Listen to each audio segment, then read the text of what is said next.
Hi, what's up? I'm Hank. Today I want to talk about the smartest person in human history. His name was William Sidis. He was American. His IQ was said to reach an unbelievable 300. For most super genius people, their IQ is usually around 200, normally between 180 and 230.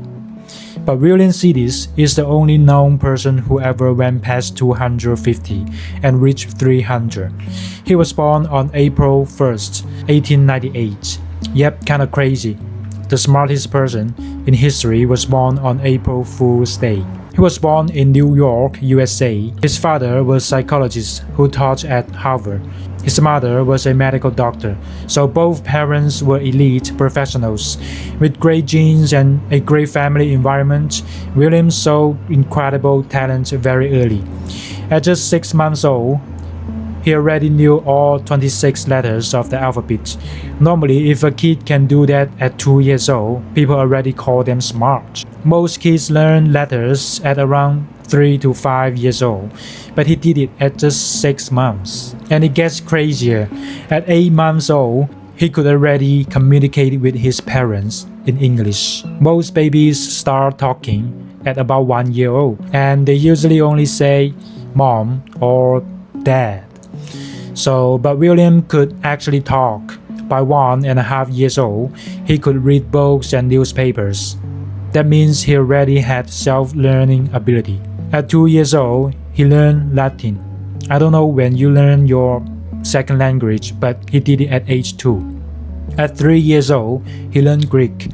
And when I said learn, I don't mean just say hello or I love you, thank you, or something like that. He really mastered it. His parents realized that their son was a genius, so they didn't wait to send him to school.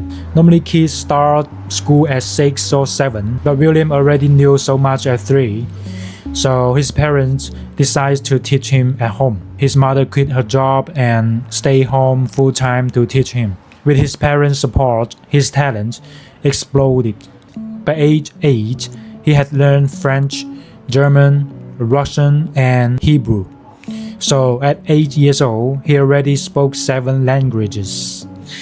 And most of them were self-taught because his mother mainly taught him like math, physics, and chemistry.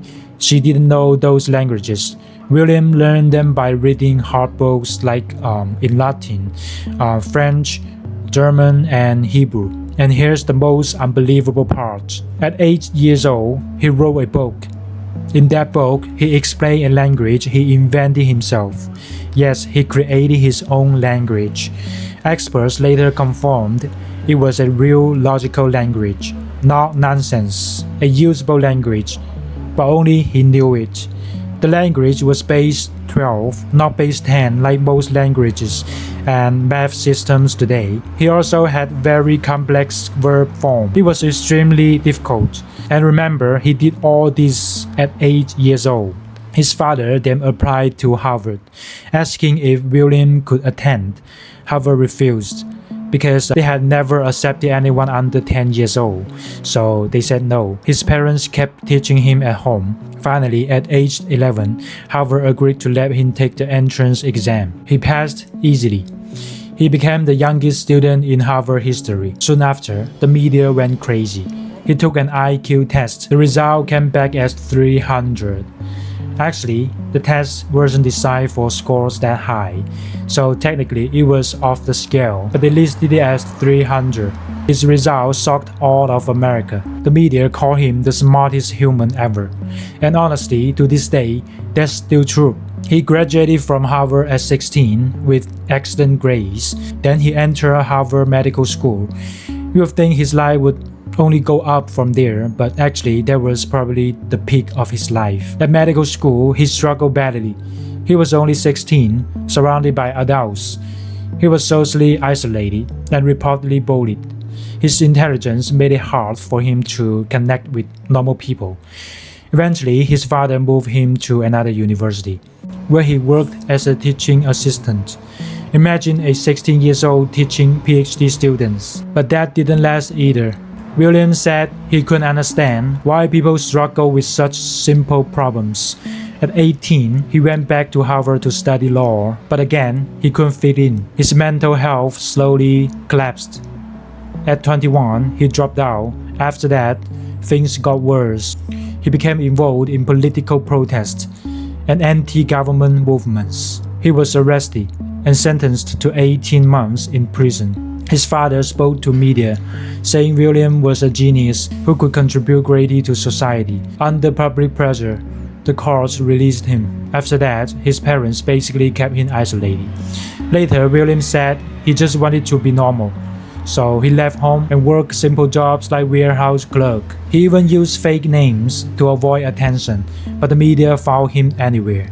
Headlines saying things like, "World's smartest man working in a warehouse." So he kept changing jobs and identities. He still secretly wrote scientific papers about math, physics, and even black holes. But he lived under constant pressure. Eventually, he sued the media for harassment. After 7 years in court, he lost. The judge said he was a public figure and reporters had the right to cover him. Shortly after, he fell into deep depression. In 1944, he died of a stroke. He was only 46 years old. That was the life of the smartest person in human history. He started with everything: genius, intelligence, great parents, a great education, but the last 30 years of his life was tragic. His story shows that high IQ doesn't guarantee happiness.